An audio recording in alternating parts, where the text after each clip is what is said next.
مجھے خطیب صاحب نے کال کیا کہنے لگے کہ بھئی وہ مجھے پہلے پتہ لگ چکا تھا کہ کتاب ہے اور اس کا سلسلہ ہے، تو انہوں نے کہا کہ مقالے کے لیے کچھ کہنا ہے پڑھنا ہے. تو میں نے کہا ایکسکیوز می، کہنے لگے جی ہاں. میں نے لیکن خطیب ایکسکیوز می، کہنے لگے ہاں جی ہاں.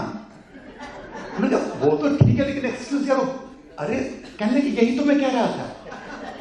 میں نے کہا اگر تم مجھے کچھ کہنے کا موقع دو تو میں یہ کہنا چاہتا تھا کہ بھائی جو دو چار آڑی تیچھی لکیریں میں کھینچتا ہوں وہ شاعری کے حوالے سے ہیں، ان کا تقریر سے، مقالے سے، نثر سے کوئی تعلق نہیں ہے.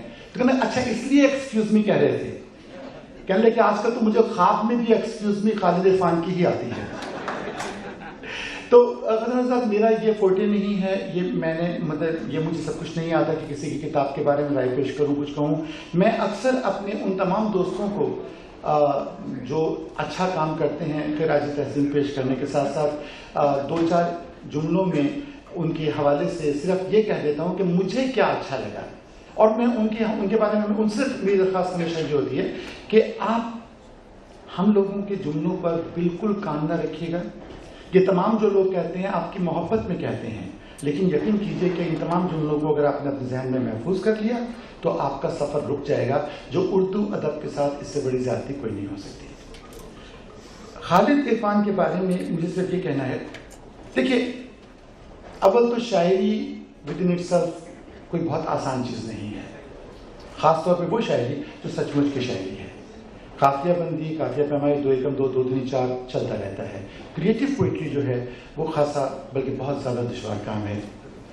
اس سے زیادہ دشوار کام مزاح میں مزاح اشعار کہنا کہ مزاح کے حوالے سے کوئی بات کہنا. دیکھیے ہم لوگ دکھوں پہ سب رو لیتے ہیں، کتھارسس سب کر لیتے ہیں، لیکن دکھوں پہ نہ صرف ہنسنا بلکہ ان دکھوں کے حوالے سے آپ کو ہنسانا، یہ صرف مزاح نگار کا ہی کام ہو سکتا ہے. اور اس کام کو جس خوش اسلوبی سے میرے دور میں خالد عرفان کر رہا ہے، مجھے اور کوئی نام نظر نہیں آتا.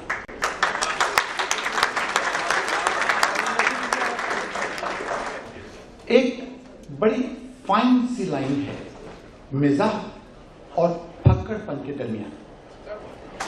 عام طور پہ مزاح لکھنے والے اس لائن کو زیادہ تر فراموش کر دیتے ہیں. کچھ لوگ ہمارے ادب میں ایسے ہیں کہ جنہوں نے اس کو ادب سے جوڑا ہوا ہے، پھکڑ بازی سے نہیں جوڑا.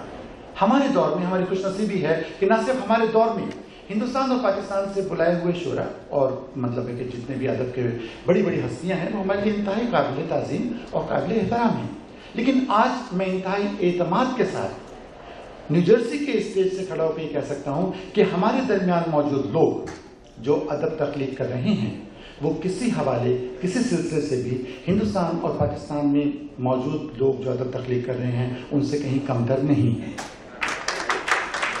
خالد عرفان ہمارے درمیان ہونے سے ہمیں ایک بہت زیادہ جو کانفیڈنس دیتے ہیں وہ یہ ہے کہ جو اس وقت دنیا اردو ادب میں جو اس وقت ایک واحد ستارہ چمک رہا ہے مزاح کے حوالے سے، وہ صرف اور صرف خالد عرفان ہے، جس نے پھکڑ بازی سے الگ ہٹ کے مزاح کو وہاں پہ جگہ دی ہے جہاں پہ کہ جہاں اس کا مقام بنتا ہے. حضرت میں نے کہیں پہ لکھا تھا کہ یہ میرا دور ہے، یہ میرا دور ہے اور اس میں مجھ کو کبوتر نامہ پر لگتا نہیں ہے. اگر آج کے دور میں بھی بیٹھ کر ہم نامہ بری کبوتروں سے کریں گے تو ای میل بیچاری کہاں جائے گی، ٹیلی فون کا کیا ہوگا، آئی فون کون خریدے گا. یہ ہمارے دور کی جو سچائیاں ہیں، ان سچائیوں کو جب تک ہم اپنے ادب میں جگہ نہیں دیں گے تو ہم غالب اور میر کے دور میں ہی زندہ رہیں گے.